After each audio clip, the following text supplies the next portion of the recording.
Translation purport by His Divine Grace A.C. Bhaktivedanta Swami Prabhupada. O sages, as you did not ask me, now I have described almost everything regarding the narrations about Lord Krishna in connection with the history of the pious Maharaj Pariksit. Srila Prabhupada's purport. It's quite short purport, but it's quite deep purport. Srimad Bhagavatam is the history of the activities of the Lord. And the activities of the Lord are performed in relation with the devotees of the Lord. Therefore, the history of the devotees is not different from the history of Lord Krishna's activities. A devotee of Lord Krishna regards both the activities of the Lord and those of his pure devotees on an equal level, for they are all transcendental. Narayan Namaskritam Naram Cheva Narottamam Devim Saraswatim Vyasam Tato Jayat Mudirayat Nasta Presu Bhadresu Nityam Bhagavati Sevayam Bhagavati Uttama Sloke Bhakti Bhavati Nashtaki.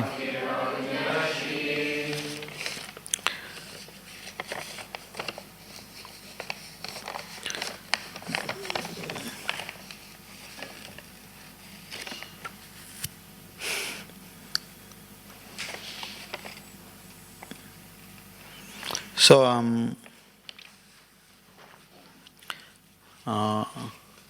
when we speak about Lord Krishna's pastimes, it is said that it's like an ocean of nectar. This is mentioned also, Prabhupada comments somewhere in the Bhagavad Gita, 10th chapter, or mentioned somewhere, how the history of the Purana is recorded and is repeated again and again in different universes for the benefit of the conditioned souls. So these pastimes are eternally happening. It's not like they're finished. So, in that sense, they're like an ocean of nectar. Everything else is like an ocean of salt. So, Lord Krishna's pastimes are like an eternal road show. So they're going on from one universe to the other. In some earthly planet, in some universe, Krishna's pastimes are eternally going on. So the example is given, like when Krishna takes birth in some universe, immediately in the universe he's taken birth. And in some universe, when Krishna is killing a demon, soon after that, the same demon the pastime is taking place in another universe. So in that way, the pastimes are eternally going on. And the same thing applies to his avatars or his incarnations. Krishna's incarnations are like oceans in the wave. One cannot count the waves in the ocean. So Krishna's pastime, his avatars are also like that. Example is just like 8 o'clock in the morning. So somewhere 8 o'clock in the morning always happening. So in the same way, Krishna's pastime is eternally going on in some universe. And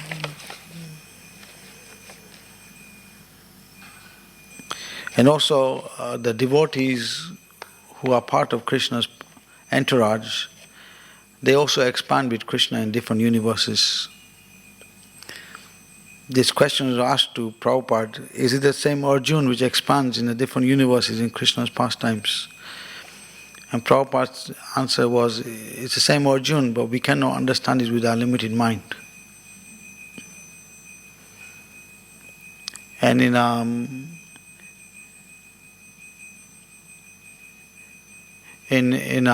Gopal Champu is explained, it gives you a little more detail on this aspect, how Krishna married 10 million gopis at one time. And all the Krishna's associates in Vrindavan, they all expanded in all these 10 million forms in each marriage they were there. Showing how Krishna is not like us. He's He's always complete. Om Purnamada Purnamidam Purnasya Purnamadaya Purna Evasya say that. Although somebody completely emanate from Krishna, he remains a complete. And he's the chief living entity amongst all living entities.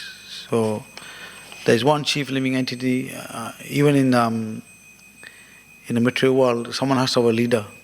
He cannot survive without following a leader. So Krishna is the chief living entity amongst all living entities. And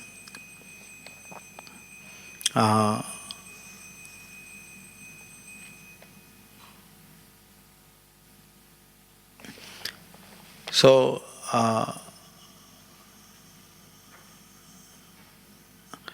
in previous yugas, actually these pastimes are just spoken. No books are there. Because people's memories are so sharp. I mean, also the sages are coming down, demigods are coming down. People's lifespan is longer, the memories are longer, their strength is they are much more strong. Like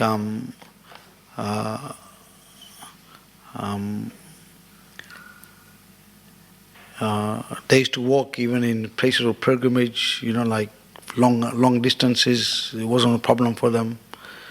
Now this transport is there and things are easy going for people, but in previous times people had much strength in terms of physicality and memory and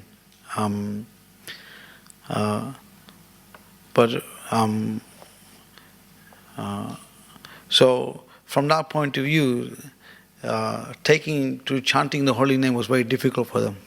They couldn't understand how it's so easy, because they had so much strength behind their abilities. On the material level, they had so much strength on the material side that they couldn't understand the spirituality of how powerful the holy name is. So, in that sense, the Kali Yuga is a blessing that it says lifespan is shortened, memory is short, people are unlucky, unfortunate, misguided. So, and their only shelter is the holy name. And their pride is crushed in Kali Yuga.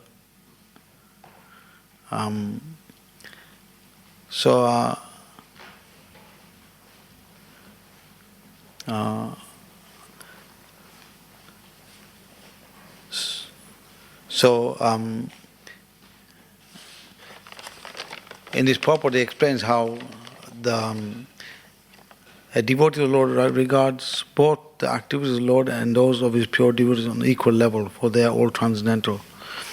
So we can see how even Lord Chaitanya's pastimes, I think Narottam Das Thakur, he mentions how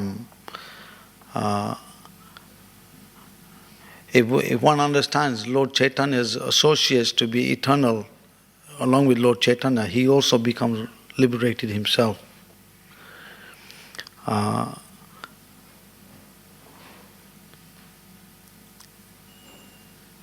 But there's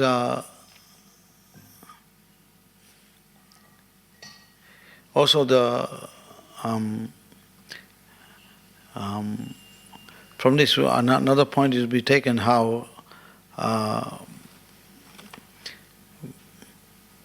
by entering the family of Krishna, you're entering with the devotees. One cannot separate devotees from Krishna.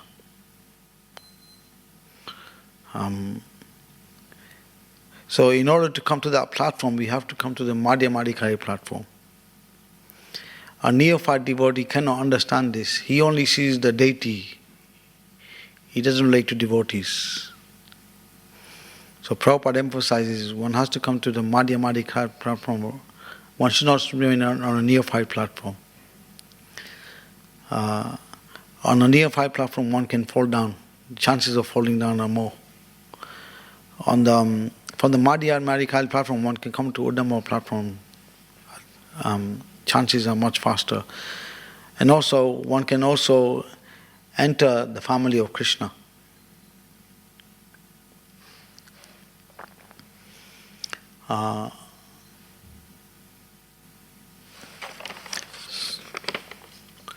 So there's one interesting pastime. The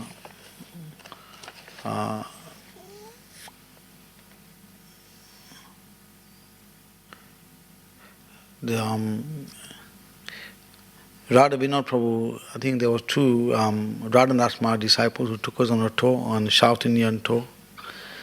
I forget one of his names, but he mentioned this pastime, quite interesting. This is from one of Rupa Goswami's books, where he explains about the Prabhupada mentioned in the Chaitanya Charitamrita about Lord Nityananda's Balram's appearance, that section in Chaitanya Charitamrita. He quotes this book.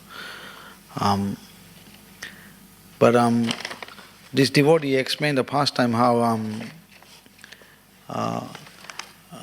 Vedavati, she was the one who was the cause of Ravana's death. And she was doing austerities in the Himalayas. And Ravana saw her, and he tried to capture her as his wife or something.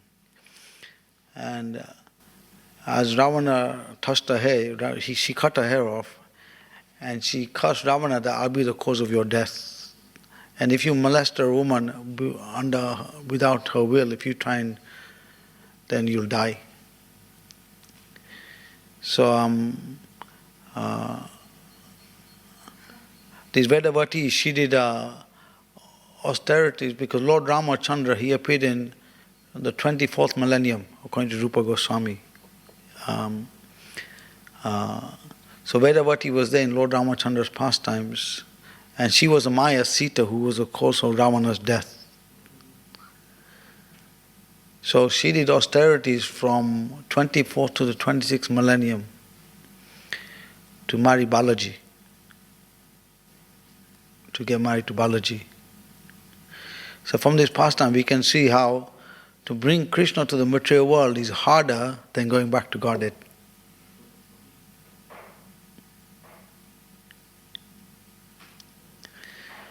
So for those who are following the process which Srila Prabhupada has given, going back to God is a very quick, is a smooth journey if they're following the process. It's not very long. And what to say about going back to God, that even within this life you feel the miseries are going less and less. You don't get affected so much with the 3-4 miseries, with the Adi-atmic, Adi-devik, Adi-bhautik, miseries by the body and mind, by other living entities and by natural disturbances. It doesn't affect so much, because we have that ultimately in the 12th chapter of Bhagavad Gita, Prabhupada comments that whatever happens to a devotee, he doesn't become an enemy of his enemy. Because ultimately a devotee sees that whatever is happened to him, whatever is happening to him is under Krishna's sanction. So even that enemy cannot do anything without Krishna's will. This is how a devotee sees. So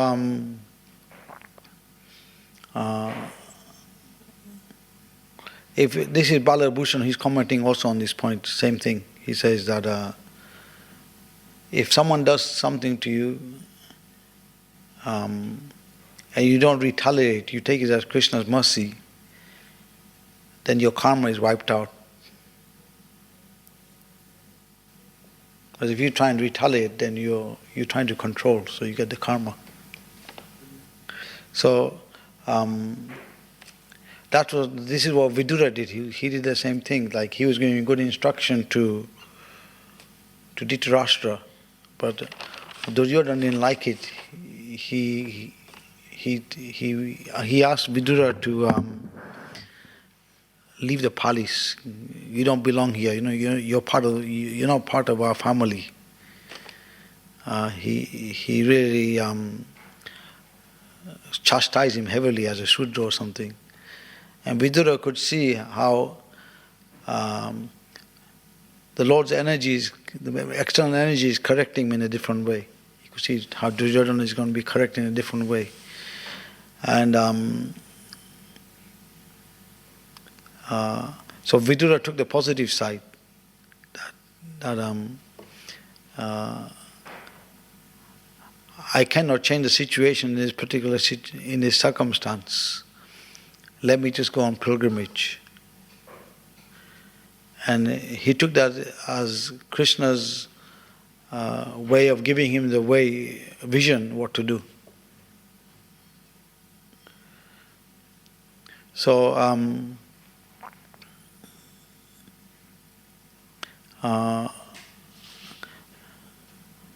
Vidura's approach was, because he was connected to Krishna, he had he was like a spiritual doctor to find out how to help the patient, come to perfection. So he could see for helping Dhritarashtra in this particular circumstance is not easy. But when Dhritarashtra's 100 sons died, everything was taken away from him, then he had nothing to go for. And Dhritarashtra was like hopeless. He had so at that point, Vidura comes and instructs him.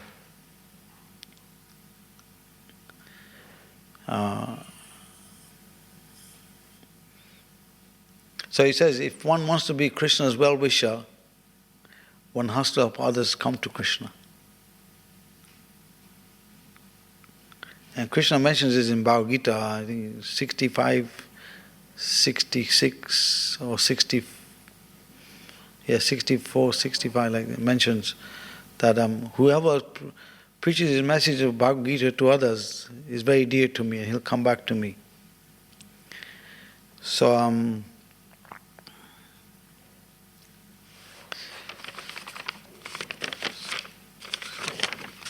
now, how to enter these pastimes? If we take the Srimad Bhagavatam like a storybook, then we find it hard to enter the pastimes of Krishna.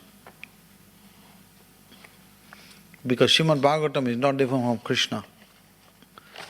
So, I'll speak a little bit on some topic. I'll speak about how we can purify our emotions. So, this is Sahastra Swami, he's speaking on one of his books. So he says,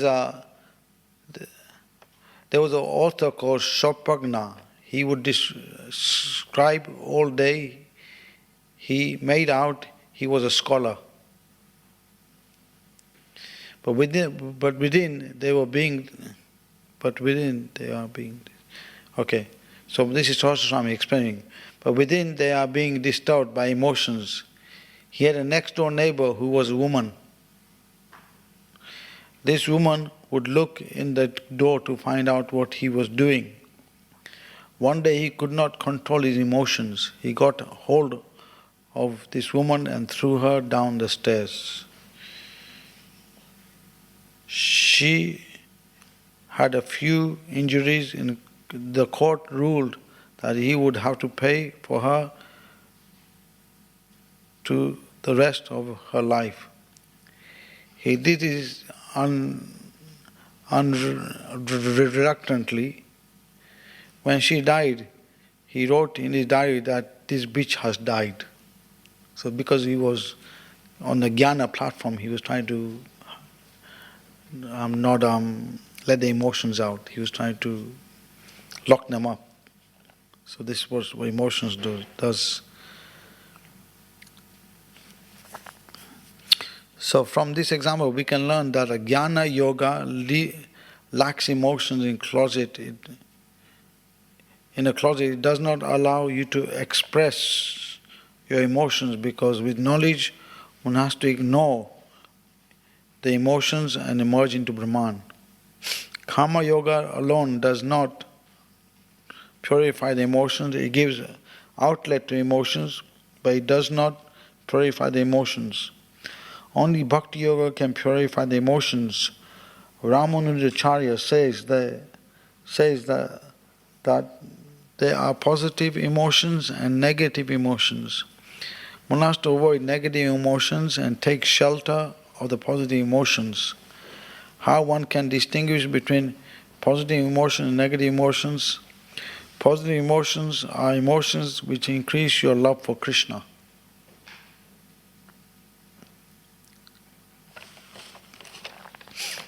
So,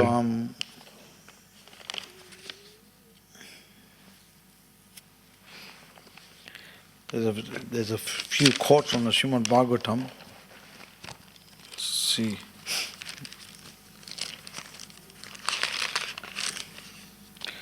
Okay.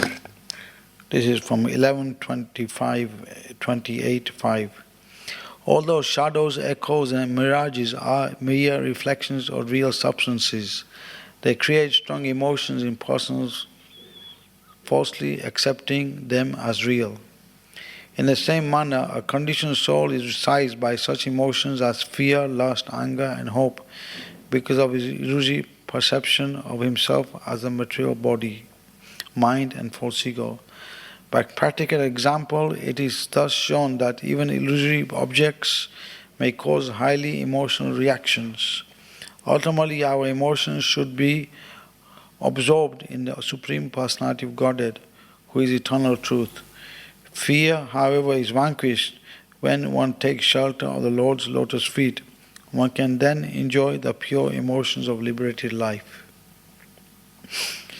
The words Mad Dharmatma Manorati means that all one's love and affection should be devoted to pleasing the Supreme Personality of Godhead. It is not indicated here that one should try to relish selfless satisfaction in devotional service. Rather, that one should be attracted to the Lord's own satisfaction, which one achieves by faithfully executing the order of the spiritual master in disciplic succession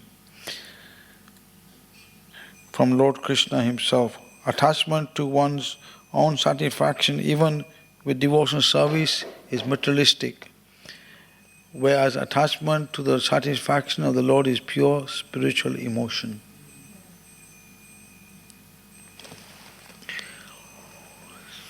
So,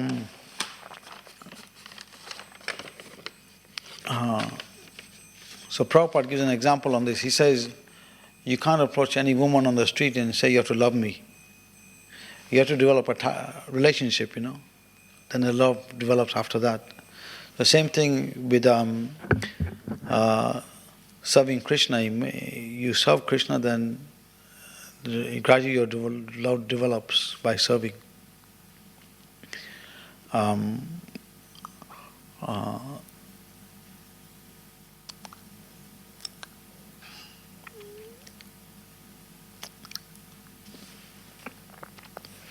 And there are many examples to show how these books are like time bombs. They actually help people in their lives.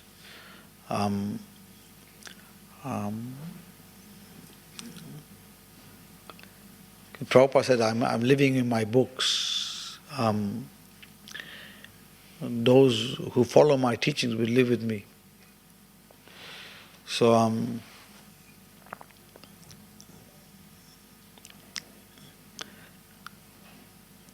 Prabhupada also comments in one of his purposes, the fourth canto, he says, anyone who tries to do devotional service outside of the Krishna consciousness movement, he's living in a hallucination.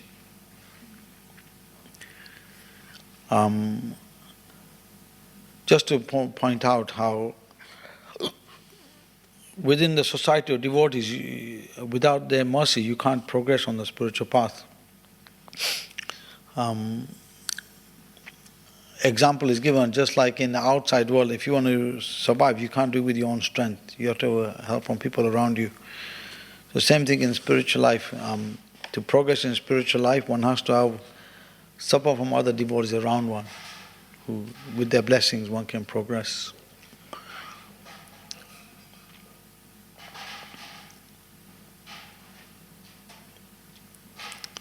So, uh, even advanced devotees, if they take wrong association, they can also lead to deviation.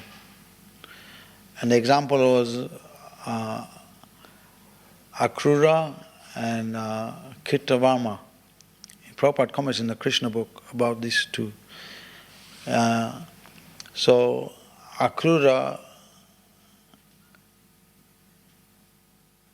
in Gopal Chambu, it gives a more detail on this topic. Like it says how Akrura took the Shama Taka jewel because Satadanya, he's the one who had killed Satyajit and took the Shama Taka jewel. And Akrura is the one who actually instigated the killing of Satyajit. He said, Akrura told Kritavarma that, or Satadanya, he told Satadanya that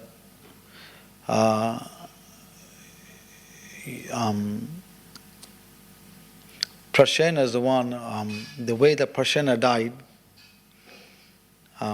because Satyajit wasn't ready to give this jewel to Krishna, same thing should happen to Satyajit. So he's the one who instigated the killing of Satyajit. And when Satadanya got the jewel, he knew that Krishna and Balaram are going to kill him. So he was trying to give the jewel away to Akrura and Kritavarma, but they weren't willing to take it because they knew that if they took it, the Krishna Balaram, they didn't want to get into trouble with Krishna Balaram. They knew that they couldn't defeat Krishna Balaram. So then Satadanya gave the jewel to Akrura. And Akrura took the jewel to Kashi. And when he was in Kashi, he became a follower of Lord Shiva. And from this jewel, he was getting a lot of wealth. And so Krishna didn't want to actually disturb Akrura in a way that would put him off in his spiritual life, because Krishna could see he was a Sakam devotee. So Krishna allowed him to keep the jewel, but because rumors were going around, then Krishna asked him to show the jewel to everyone in Dwarka.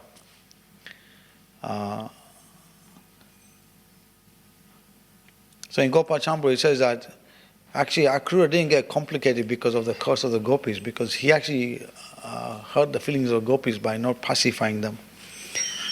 But he got Jai Shri Radha Gokulanda Ki Jai. But he got implicated by wrong association, bad association. And Kritavarma, he got contaminated by taking association of Kamsa. So we can see even one has to be careful in the devotional life, how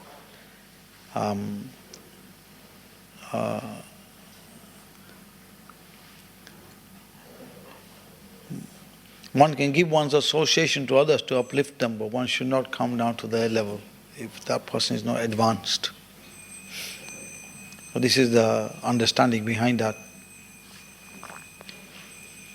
So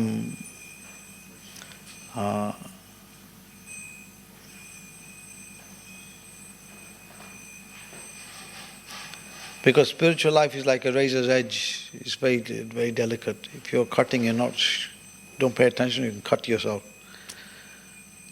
So we can see in Krishna's pastimes, even the devotees, they're very careful how they deal with others in different ways.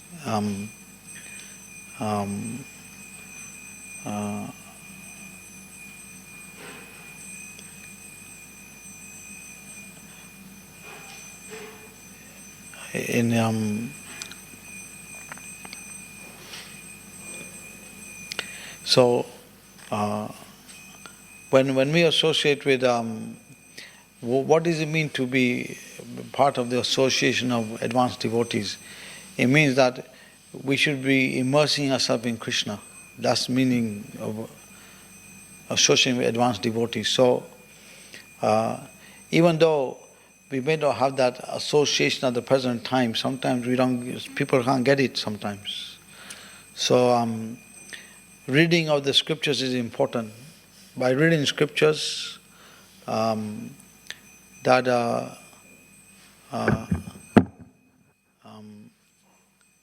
time, Krishna will send the advanced association.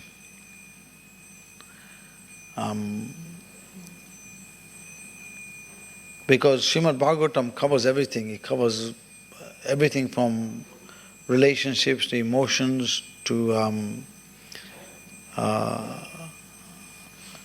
family issues. It covers everything because it covers about dynasties, kings. It explains about different instances which has happened in different universes, different millenniums, and all these things are given. And also is given the high understanding about our relationship with Krishna. So, it's very important to read Srimad Bhagavatam, because by reading Srimad Bhagavatam, it qualifies one to go back to Godhead.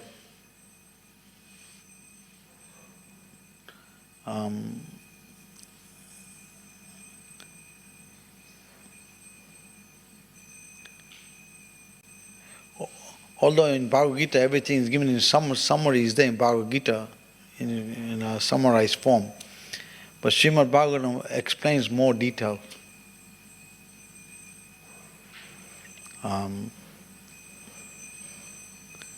So it's in the teaching of Queen Kunti, Prabhupada says that this is why we have the importance of Srimad Bhagavatam classes in the morning, Bhagavad Gita class in the evening, to train spiritual leaders, to make everyone a spiritual leader. Without hearing and chanting, one cannot become a spiritual leader. And Srila Prabhupada gives another point in the teaching of Queen Kuti, saying that, explaining how according to how you are free from enviousness and jealousy, according to that level, you are free from that. According to that, you are in the spiritual world. So you can judge yourself whether you're in the spiritual world or not, just from this analysis of seeing how you must free yourself from jealousy and envy. So we can see how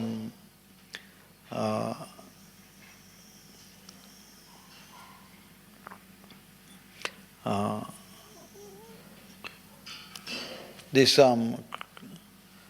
Krishna conscious movement is actually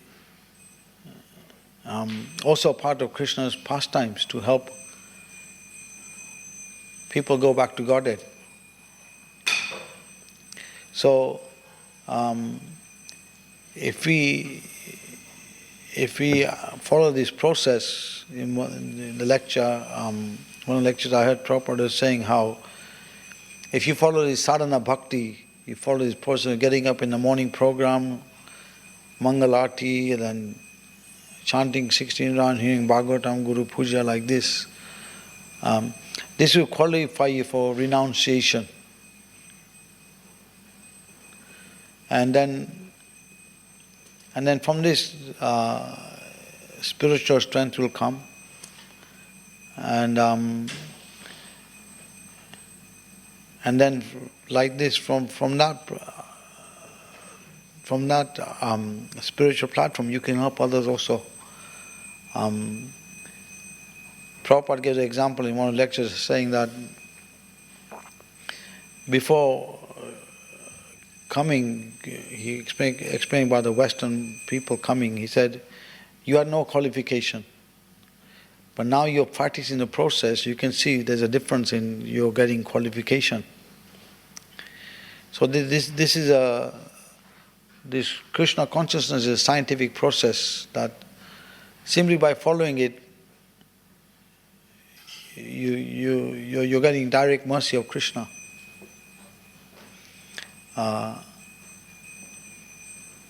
So it's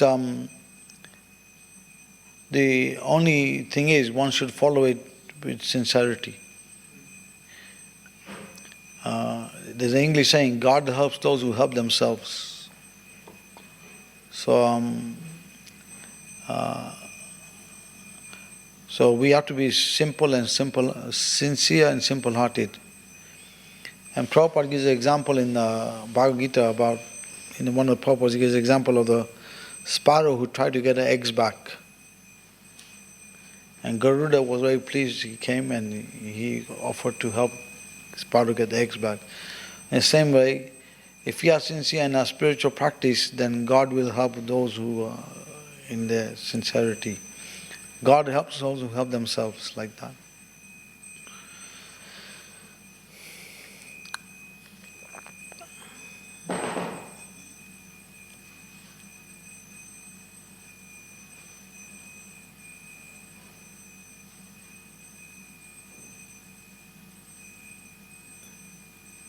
So we can see this title started Parikshit cursed by a Brahmana boy. So we can see how, because Parikshit Maharaj was on the high platform of Mahabhagavata, he wasn't affected by the curse. He could have counteracted the curse, but he didn't. He took it as Krishna's mercy.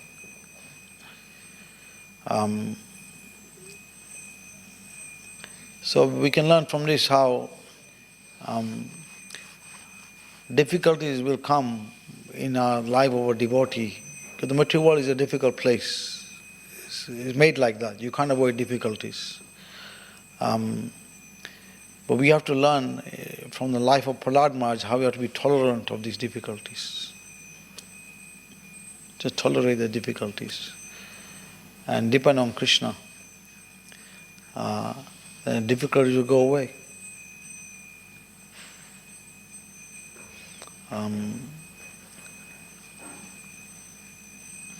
So we can see how the difficulties we are facing is not much compared to what Srila Prabhupada went through. Our difficulties are very insignificant.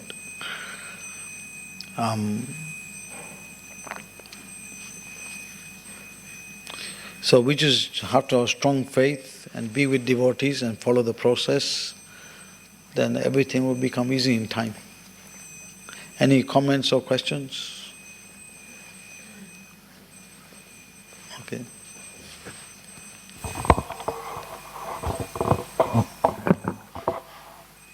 Hare Krishna Prabhuji, thank you for a very nice class. I just have 2 questions. The first one is, when Krishna married all the gopis at the same time, what was their internal mood? Like you said that spiritual emotion is when you satisfy Krishna and you please Krishna. So did Krishna also want to marry the gopis, or the gopis wanted to marry Krishna? And the second question is, you were speaking about neophytes and falling down. So can you please explain, like, what does it mean to fall down? Does it mean like you're living in the brahmacharya ashram and then you go out or you fall down? Or like you're practicing 4 regulative principles and then you go out and have chocolate? Is that fall down? What is fall down? Because there's like many versions of fall down. Let me answer this. Okay. You finished or? Yeah. Okay. Thank you. So the first one is with the gopis.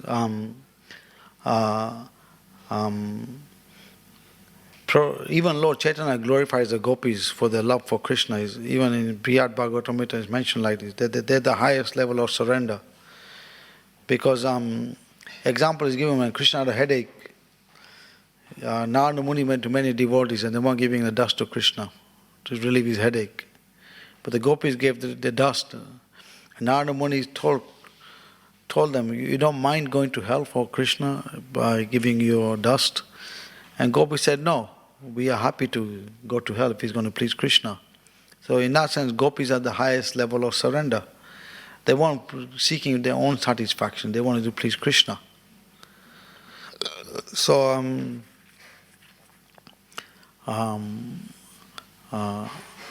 Prabhupada comments in one of his letters, he says that to understand about Krishna's pastime with the gopis, one has to understand Krishna in tattva. That Krishna has 6 opulences: wealth, strength, knowledge, beauty, renunciation, and fame. Yeah. So, unless one understands from this point of view who Krishna is, one will misunderstand the pastime with the gopis. Krishna is not an ordinary living entity like us. He is the Supreme Person. And how he even the just like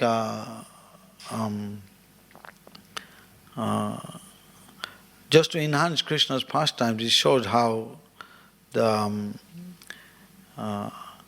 Yogamaya created illusory husbands for the gopis just to enhance Krishna's pastimes.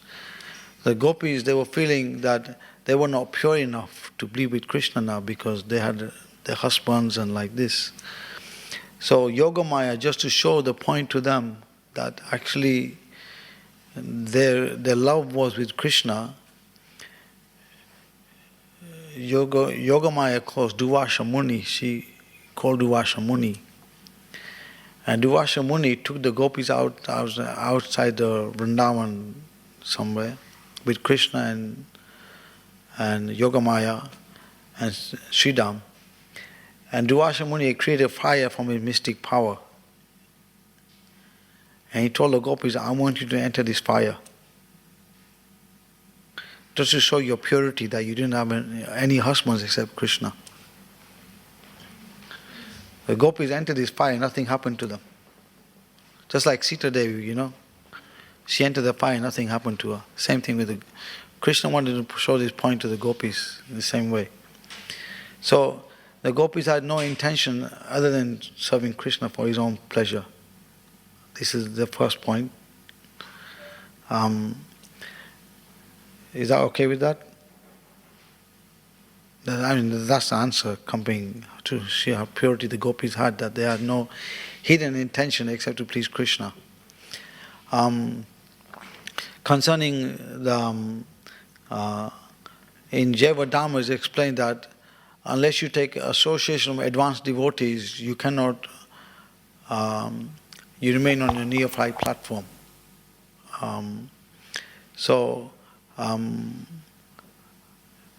This process we are following in the temple, if you're following it properly, it'll bring you to the advanced platform. If you study Prabhupada's books, you discuss with devotees, you preach Krishna consciousness, you avoid 10 offenses to chanting the holy name, so it'll bring you to an advanced platform very fast. A neophyte is someone who just sees Krishna in the temple. He doesn't see Krishna anywhere else. That's a neophyte. An advanced devotee sees Krishna everywhere. So we have to learn to see Krishna everywhere, within every situation of our life. And Prabhupada says in his lecture, he says, until one has reached that platform of seeing Krishna within and without everything, one should offer respects to everyone. But as soon as one sees Krishna within everything, he's already respecting everyone just by he's giving respect to everyone. He's giving them, just by his honoring them, he's giving respect to them automatically. Example is there, like Lord Shiva, he was in meditation, right? And Daksha came in and Lord Shiva didn't stand up, but he was in meditation of Sankarshan. But he automatically respected Daksha. So like that, from this we have to learn to respect everyone as part and parcel of Krishna. So if we can do that, then we come to advanced platform. But unfortunately, in the material world, people are too materially attached.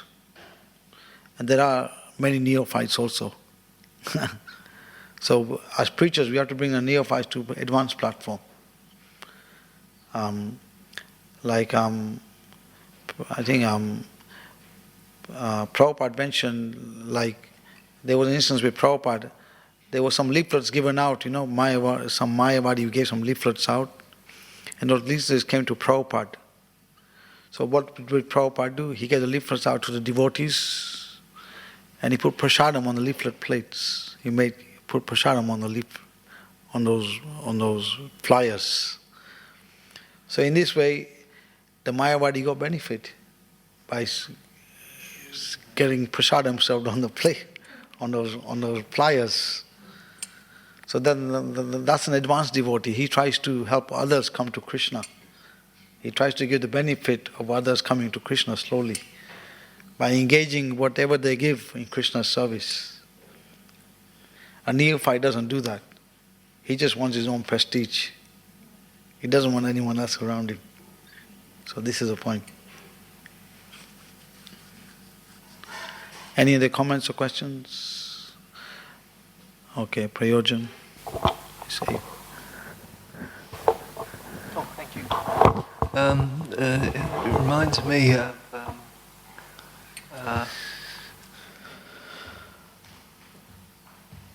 when Satsvarup Das Goswami did the Book of Nectar. He got the experiences of Prabhupada, and he wrote this little book called Prabhupada Nectar. Went to the devotees of Prabhupada or his disciples, and one of them was, look, dear Prabhupada, look, I can't think of Krishna. I can think of you, and and then Prabhupada he answered, so which is right? And he just said, none different. Is devotee, Krishna, none different. Interesting. Prabhupada says the same thing here. Yeah. Same thing. Okay. Antaraj Srimad Bhagavatam ki jai, Prabhupada ki jai.